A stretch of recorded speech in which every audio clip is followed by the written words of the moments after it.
That's right, and the San Diego City Council voted unanimously to pass this resolution, so they will now formally ask the feds to declare the sewage crisis a national emergency. They'll be sending a letter to President Biden as well as Congress.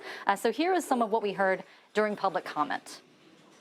As a resident, I can't stand the smell no more. I just can't, and I'm not going to stop. As a community member, I will be standing up everywhere I can, speaking about our community. It smells really bad. I asked you guys to stand with me all night outside by my house. If this was La Jolla, it would not be happening. It would not be tolerated.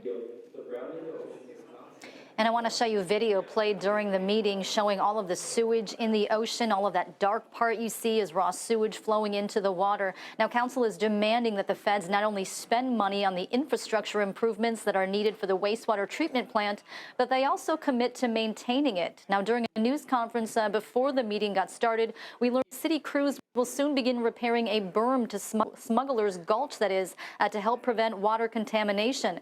Imperial Beach Mayor Paloma Aguirre says the public health aspect is what needs to be dealt with first. For months, doctors have been talking about people getting sick from the smell. We know that the CDC is investigating.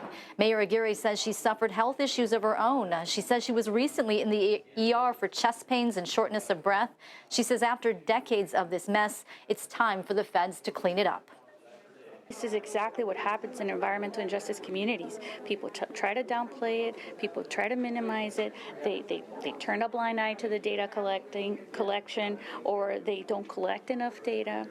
And it's over and over. It's a pattern, and we've seen it over and over again. We've seen it in Louisiana. We've seen it in Carson, California. We've seen it in Flint, Michigan.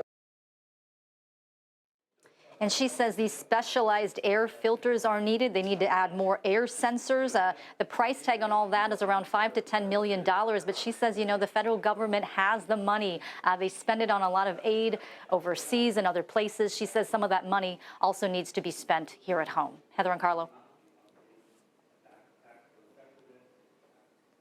Now, are city leaders actually optimistic that the federal government's going to take action this time because of a letter sent by the council?